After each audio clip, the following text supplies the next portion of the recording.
পৃথিবীতে ৩২ কোটিরও বেশি মানুষ ট্রেডিং করছে, কিন্তু এদের মধ্যে ৯১% তাদের সম্পূর্ণ অ্যাকাউন্ট লস করে মার্কেট ছেড়ে দেন। ৯১%, মানে প্রতি ১০০ জনের মধ্যে ৯ জন টিকে থাকেন।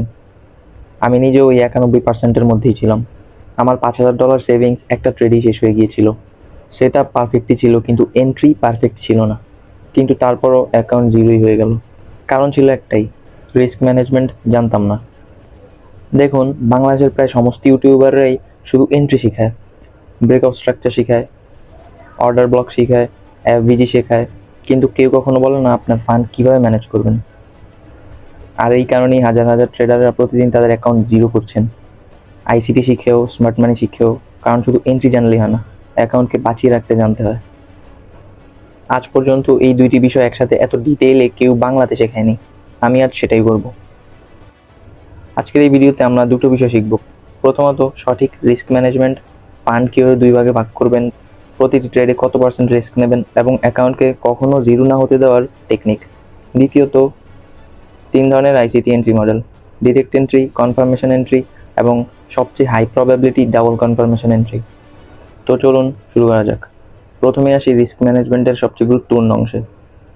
দেখুন, আপনি যখন ব্রোকারের কাছে টাকা জমা দেন, সেই মুহূর্ত থেকেই টাকা শূন্য হওয়ার রিস্কে থাকে। অর্থাৎ ওই মুহূর্তে ওই টাকাটা আপনার থাকেই না। আমাদের প্রথম কাজ হলো সেই টাকাকে শূন্য হওয়া থেকে বাঁচানো। তবে এখন প্রশ্ন হলো কীভাবে?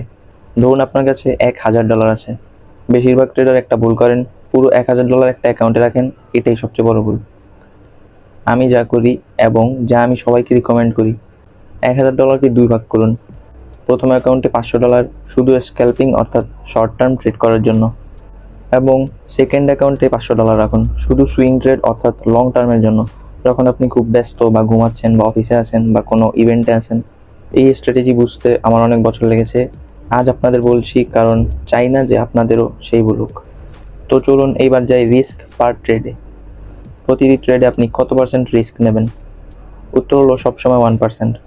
$500 অ্যাকাউন্টের 1% মানে মাত্র $5। এখন অনেকে মনে করেন $5 অনেক কম, কিন্তু দেখুন, $5 মানে একজন দিনমজুরের একদিনের পারিশ্রমিক। এটা মোটেও কম না। যদি অ্যাসেলিট হয়, 99% ফান্ড অক্ষত থাকবে। এটাই আমাদের গোল। তবে এখন প্রশ্ন আসতে পারে, এভাবে কি আদৌ লাভ হয়? এখানে প্রশ্নটা আমি বলে দিচ্ছি, কারণ বেশিরভাগ মানুষের মাথায় এটা এখনও আসেনি। ধরুন আপনি 1:3 RR দিয়ে 10টা ট্রেড নিলেন, 6টা লস হলো, 6% লস, অর্থাৎ $30 লস। 4টা প্রফিট হলে 12% প্রফিট, তার মানে $60 প্রফিট আসলো। প্রফিট আর লস যদি আপনি কাটাকাটি করে দেন, তাহলে নেট প্রফিট স্টিল $30 থাকবে। মানে 10টার মধ্যে 6টা লস করে আপনি প্রফিটেবল হতে পারবেন। এটাই রিস্ক ম্যানেজমেন্টের শক্তি। এটাই ইনস্টিটিউশনাল ট্রেডাররা করে থাকে। তবে আরেকটা রুল আছে, এটা মাস্ট ফলো করতে হবে। যদি কোনো মাসে অথবা কোনো সপ্তাহে 10টা ট্রেড পরপর লস হয়ে যায়, তাহলে রিস্কের পরিমাণ 0.5%-এ নামিয়ে আনেন। যতক্ষণ না অ্যাকাউন্ট আবার 100%-এ ফিরে আসে, ততক্ষণ 0.5%-এর বেশি রিস্ক রাখবেন না। অ্যাকাউন্ট রিকভার হলে আবার 1% রিস্কে ফিরে যাবেন। আর যদি 10% প্রফিটে থাকেন, তাহলে রিস্ক বাড়িয়ে 2% করতে পারেন, কারণ তখন আপনি মার্কেটের টাকা দিয়েই ট্রেড নিচ্ছেন, নিজের সেভিংসে নয়।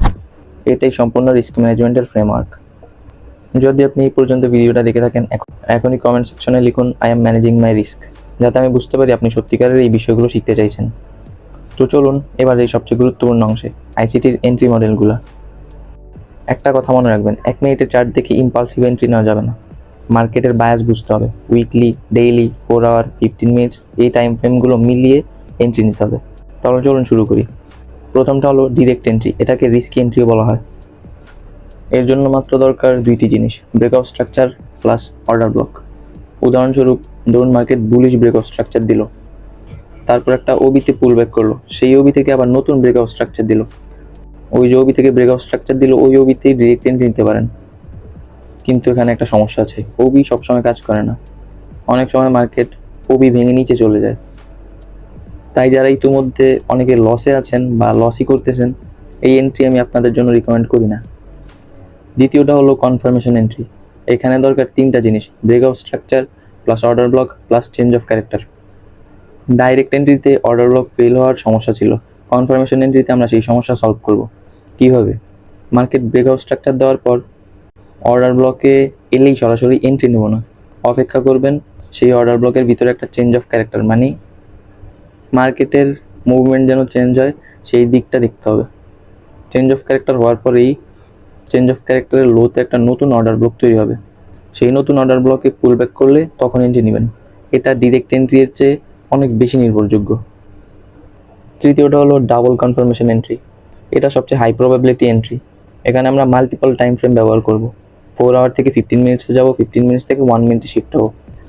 স্টেপ বাই স্টেপ বলছি। স্টেপ 1, 4 আওয়ার চার্টে ব্রেকআপ স্ট্রাকচার এবং অর্ডার ব্লক আইডেন্টিফাই করতে হবে। স্টেপ 2, মার্কেট সেই 4 আওয়ারের অর্ডার ব্লকে পৌঁছানো পর্যন্ত অপেক্ষা করতে হবে। স্টেপ 3, যখন 4 আওয়ারের অর্ডার ব্লকে মার্কেট পৌঁছাবে তখন 15 মিনিটের চার্টে শিফট হতে হবে। সেই অর্ডার ব্লকের মধ্যে 15 মিনিটে চেঞ্জ অফ ক্যারেক্টার হওয়ার অপেক্ষা করতে হবে। স্টেপ 4, 15 মিনিটসের চেঞ্জ অফ ক্যারেক্টারের ভিতরে নতুন অর্ডার ব্লক মার্ক করতে হবে। স্টেপ 5, মার্কেট সেই 15 মিনিটের অর্ডার ব্লকে আসলে 1 মিনিটের চার্টে যেতে হবে। 1 মিনিটের চেঞ্জ অফ ক্যারেক্টার হওয়ার অপেক্ষা করতে হবে। স্টেপ 6, 1 মিনিটের চেঞ্জ অফ ক্যারেক্টারের ভিতরে অর্ডার ব্লক মার্ক করতে হবে। স্টেপ 7, সেই 1 মিনিটের অর্ডার ব্লকে যখন মার্কেট পুল ব্যাক করবে তখন আমরা এন্ট্রি নিতে পারবো। এই এন্ট্রির 3টা সুবিধা আছে। স্টপ লস অনেক ছোটো থাকবে, অনেক বেশি কনফার্মেশন থাকবে, অনেক বেশি রিস্ক টু রিওয়ার্ড রেশিও থাকে। কিন্তু একটা জিনিসে সাবধান থাকতে হবে, 4 আওয়ারের অর্ডার ব্লক থেকে সরাসরি 1 মিনিটে আপনি শিফট করে চেঞ্জ অফ ক্যারেক্টারে জাম্প করবেন না, কারণ 15 মিনিট মিস করলে কনফার্মেশন থাকবে না। যাদের পেশেন্স একটু কম তারা চাইলে 4 আওয়ারের অর্ডার ব্লক মার্ক করে 15 মিনিটে এসে চেঞ্জ অফ ক্যারেক্টার আর অর্ডার ব্লক দেখে এন্ট্রি নিতে পারেন। কিন্তু সর্বোচ্চ প্রবাবিলিটির জন্য আমি রিকমেন্ড করবো 1 মিনিটের চেঞ্জ অফ ক্যারেক্টার হওয়া পর্যন্ত অপেক্ষা করেন। তো আজকের ভিডিওতে আমরা শিখেছি ফান্ড কীভাবে 2 ভাগে ভাগ করব, 1% রুল এবং 1:3 রিস্ক রিওয়ার্ড স্ট্র্যাটেজি, লস করে কীভাবে প্রফিটেবল থাকা যায়, 3টা আইসিটির entry model, direct, confirmation, double confirmation entry. কিন্তু যারা আরও অ্যাডভান্স শিখতে চান বা আরও নতুন নতুন এন্ট্রি মডেল চান, যেমন সিআরটির এন্ট্রি মডেল, সেইগুলো নিয়ে সামনে ভিডিও আসবে। আপনি যদি আমাকে এই মুহূর্তে সাবস্ক্রাইব না করেন তাহলে হয়তো পরবর্তী ভিডিওতে আপনার সাথে দেখা না হতে পারে। তো এখনই সাবস্ক্রাইব করুন এবং বেল আইকন চাপুন। দেখা হচ্ছে পরবর্তী ভিডিওতে।